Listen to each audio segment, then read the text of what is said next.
In this video, here's how I went from zero knowledge of Filipino cuisine to hosting my first dinner party in just 1 week. But just between you and me, this was supposed to be a 4-week learning process. I mean, I was busy, you know, with life, learning YouTube, and maybe just the new Monster Hunter game that just dropped. I mean, I just don't know how that happened. So if you're curious to see if this ends up well or not for me, just stick around and find out. So the first question is, why Filipino food? To be honest with you, I spent years eating my way through most Southeast Asian cuisines. I can tell you the difference between various styles of laksa, or maybe why Malaysian food is morally superior than Singaporean food. But Filipino food remained this mysterious blind spot to me. I wanted something to challenge me, something that forced me to learn something new rather than what I already know. And I'll be honest with you, I just wanted to impress my friends too, because the best friendships stem around eating good food with the homies. Now I eventually settled on the 3 dishes that I was pretty confident that I could pull off, simple enough to impress the average person. I locked in with the chicken adobo, apparently considered a national dish, which features a tangy, savory glaze, which was definitely something I wanted to try out. And as for the sides, we've got ourselves a refreshing mango and tomato salad alongside kangkong, which is a spinach dish in order to balance the meal. We also got some brown rice as well to suck up all these sauces. Now that we have something locked in, I had a week to prepare. Could I actually learn enough about these dishes to serve something authentically Filipino, or would I end up with some sad westernized approximation? The next day, my morning started with a shopping trip that took me to a couple of grocery stores. We already had some existing ingredients at home, so it didn't take too long for us to get what we needed. Back at home, I started practicing the chicken adobo first. We first marinated the chicken with garlic, soy sauce, white vinegar, and bay leaves. We then banished it to the fridge afterwards. We chopped up some veggies in the meantime like carrots, onions, and spring onion, which will help with the sauce later on. The recipe emphasized searing the chicken thighs before simmering them in the marinade. Back up, no, back up. Oh my god.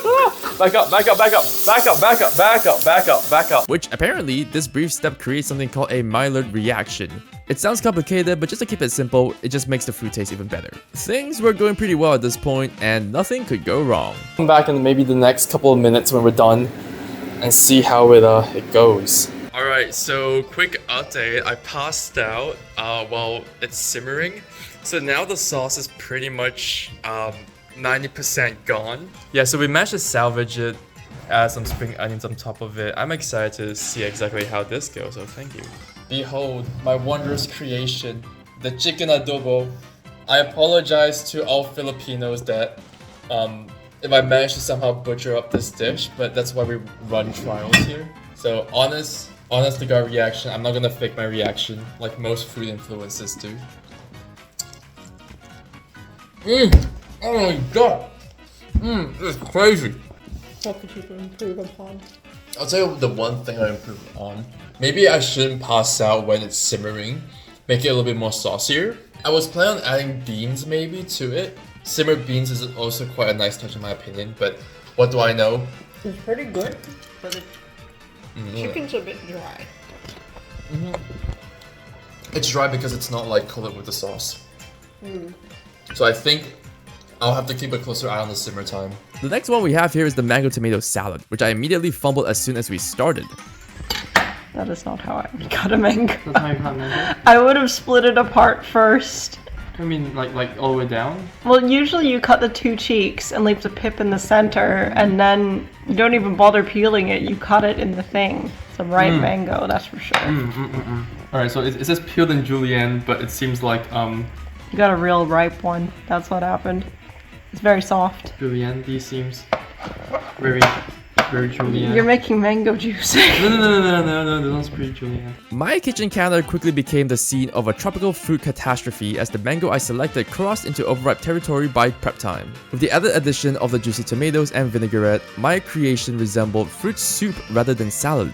But despite the looks though, it still ended up pretty good. I mean, like, look, visually wise, it doesn't look too bad. It's not supposed to be this wet apparently. After that, I approached the kangkong with a little bit more caution. It was hard to mess up since it's just a simple stir fry with garlic, which ended up pretty well. But it wasn't long until the fated day came. I spent the morning cleaning up the place to the best of what I can before my friends got here. With the place looking somewhat presentable, I turned my attention to the food. And this time, I wasn't going to be making the same mistakes. This time, I made sure to select mangoes that were ripe but still firm, hoping to avoid the wet, sloppy disaster from our last practice.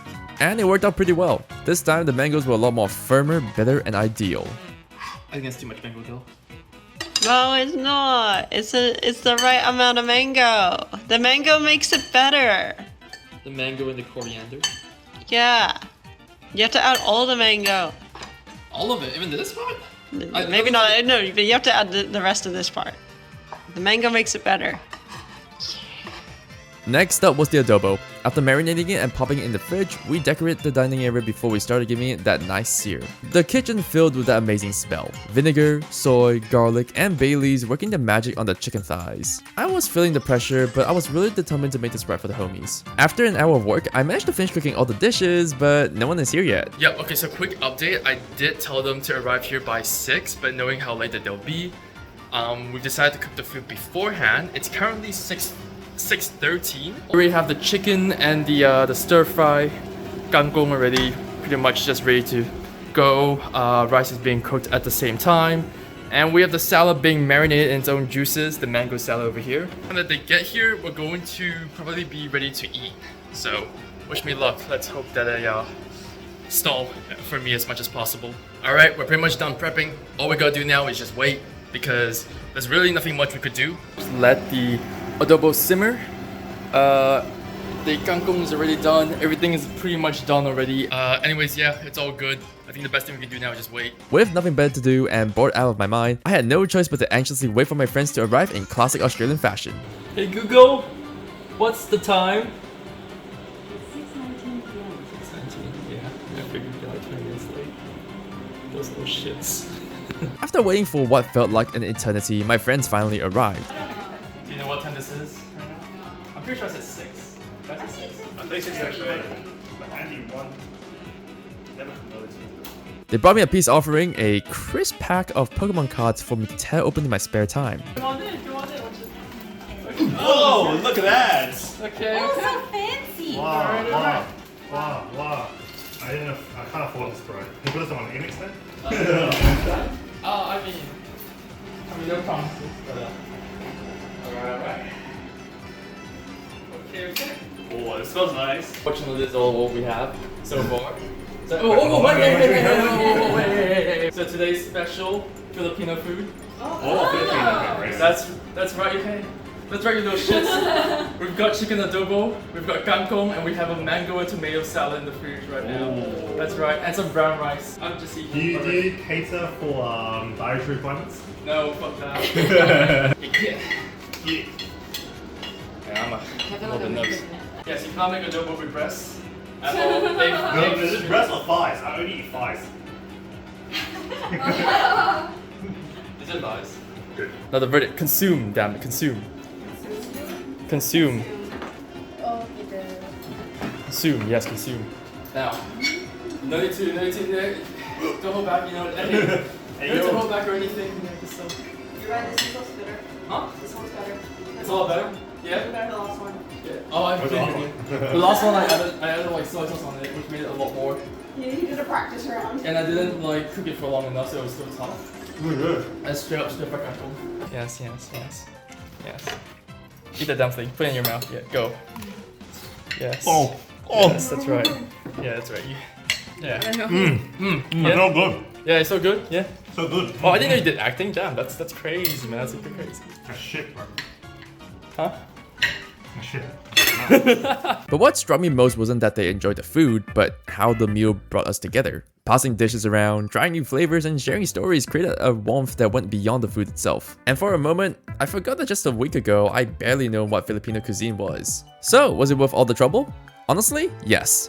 This week taught me that learning Filipino cuisine isn't just about following recipes. It's about understanding the techniques and respecting what each dish means culturally. And the best part? I didn't need months to get started. 1 week of focused effort was enough to create something meaningful. If there's something new you want to try, don't wait until you're ready. Give yourself a week. You just might shock yourself with what you can do.